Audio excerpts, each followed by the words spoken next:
आप mostly Bible में देख लो, जिन्होंने परमेश्वर का दुगना मसा अपने दासों से पाया है, मोस्टली वो लोग सबसे ज्यादा बुद्धिमान नहीं होंगे। गेहजी सबसे ज्यादा बुद्धिमान था। उसे पता था, एलिया को, उसे एलीशा को मालूम नहीं था। कहता है मैं इस घर में आया हूं, इस औरत ने मेरी सेवा की है, मेरे लिए कमरा बनाया, मेरे लिए दीवट रखा, मेज रखा, कुर्सी रखी, पलंग रखा, बता इसको क्या। उसको नहीं पता, गेजी को पता है। कहता है इसके बेटा नहीं है। चालाक आदमी, वेरी कनिंग, चालाक, बुद्धिमान, सब पता है, इधर उधर सब। हां, आते जाते मैं सबकी खबर रखता हूं, हां, वो वाला आदमी। पर जब मसा पाने को चाहा, कोड़ लेके बैठा वो। बुद्धि ज्यादा, संसारिक, ईश्वरीय नहीं थी। कितने मेरी बातों को समझ रहे हैं? संसारिक बुद्धि, अपना जोर लगाना, संसारिक बुद्धि यूज करना। और मैंने सेवकाई में, परमेश्वर जानता है, शुरू से संसारिक बुद्धि का प्रयोग नहीं किया, इसलिए अपने विरोधियों को जवाब नहीं दिया, शांत रहा, आनंदित रहा। आज नजर नहीं आ रहे हो, और आज भी मुझे कोई दुश्मनी नहीं, कोई किसी का। लोग फालतू की वीडियोस बनाते रहेंगे, कभी किसी के खिलाफ, कभी किसी मीडिया के खिलाफ, वो डर गया फलाना। मेरे मन में ऐसा कुछ नहीं, ना मैं खुश हूं ना मैं निराश हूं। हर बंदा अपना काम कर रहा है, जिसको परमेश्वर ने जो काम दिया वही कर रहा है। लेकिन पापी को वो दिन भर दुख भरा काम ही देता है, लेकिन धर्मी नित्य भोज में जाता है। हालेलुया। कहता धर्मी नित्य भोज में जाता है, और पापी को वो निरा दुख भरा काम देता है। तो जिसने जो काम करना है वो करता जाए। लेकिन आपको ये बात समझनी पड़ेगी कि कुछ चीजें, कुछ डिलीवरेंस, कुछ छुटकारे ऐसे हैं जो बिना खरी चाल चले आप नहीं ले सकते, क्योंकि उन छुटकारों के पीछे प्रभु की एक आवाज होगी, और वो आवाज ऐसी होगी जो पहले कभी नहीं हुई होगी। कोई इमेजिन नहीं कर सकता था कि मैं इन चीजों को जब इस्टेब्लिश करूंगा तो वो लोग अपने आप खत्म हो जाएंगे और चले जाएंगे जो लोग फ्रूटफुल नहीं हैं। कोई इमेजिन भी नहीं कर सकता। और आज मैंने ये जाहिर किया है कितने सालों के बाद आपके ऊपर कि वो क्या था जो प्रभु ने मुझसे कहा था। आज भी वो मुझसे बात करता है। लोगों को इसलिए समझ नहीं आती टीम, इसलिए अब की जो मेरी टीम है वो बड़े ध्यान से सुनती है और उसे फॉलो करती है। उसे पता है कि इसके पीछे कुछ और है जो हमें मालूम नहीं है। कितने मेरी बातों को समझ रहे हैं? आपको एक रूल बनाना पड़ता है, एक सिस्टम बनाना पड़ता है।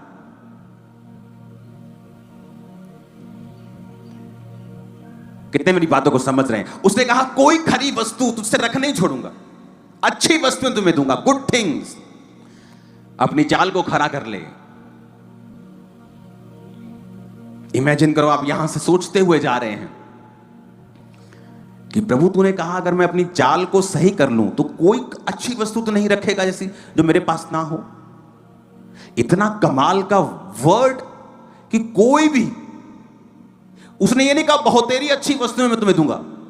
कहता no good thing, no good thing will be withhold. कोई अच्छी वस्तु रखना छोड़ेगा।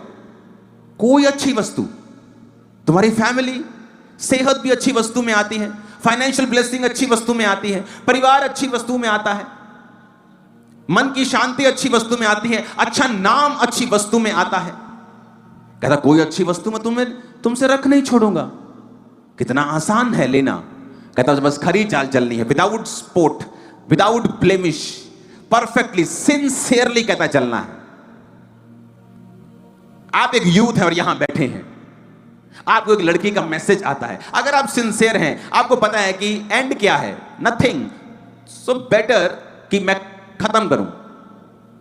अगर आप सिंसियर हैं, अगर आप अनसिंसियर हैं, आप चैटिंग करते जाएंगे और चैटिंग कब आपकी प्यार में बदल जाएगी आपको मालूम नहीं होगा। आप सिंसियर होंगे तो आप, कितने मेरी बातों को समझ रहे हैं? इसलिए कहता है who walk sincerely without blemish, without spot, perfectly, complete, full, sincerely, undefiled, tamim, whole, पूरा, आधा नहीं, पूरी तरह से परमेश्वर के साथ चलना। कहता मैं तुम्हारे जीवन में कोई भी अच्छी वस्तु रख नहीं छोड़ूंगा, सारी तुझे दूंगा, सारी सारी सारी सारी सारी सारी सारी वस्तुएं, सारी वस्तुएं, सारी वस्तुएं तुम्हें देगा।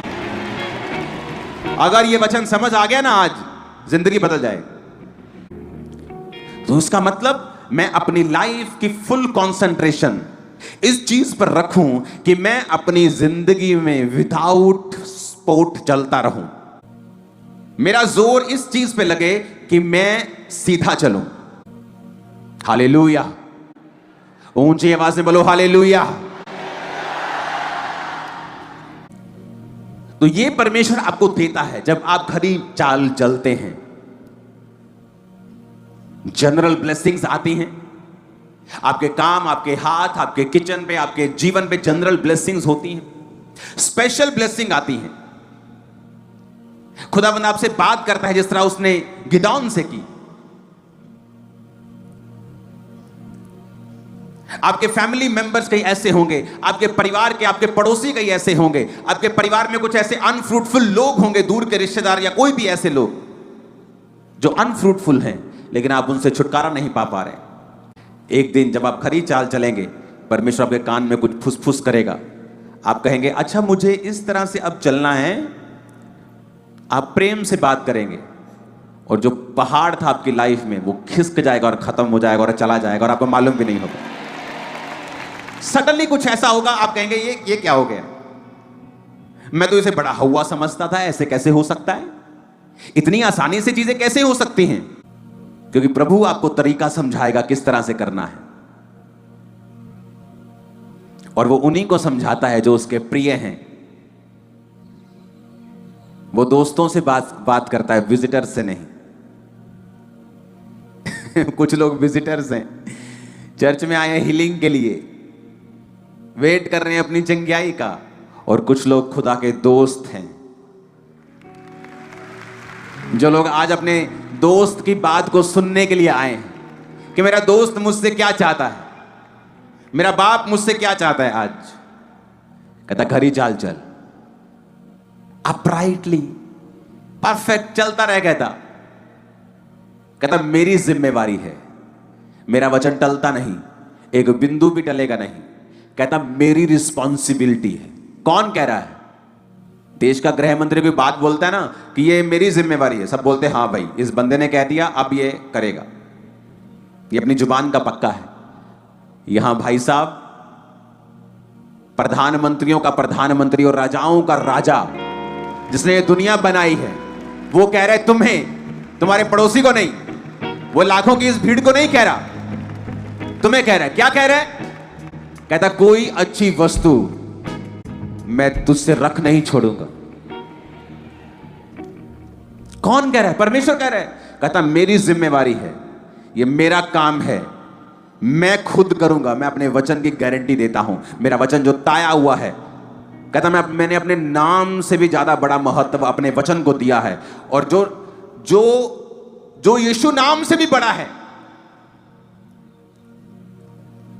जो बोलो जो यीशु नाम से भी बड़ा है, उसने कहा मैंने अपने नाम से अधिक महत्व अपने किसको दिया?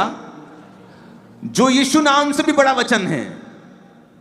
वो तुम्हें यह कह रहा है कि कोई अच्छी वस्तु नहीं होगी जो तुम्हारे जीवन में ना हो। विश्वास करते हो? पर हर वचन के पहले कंडीशन है, कहता जो लोग खरी चाल चलते हैं, परीक्षाएं आए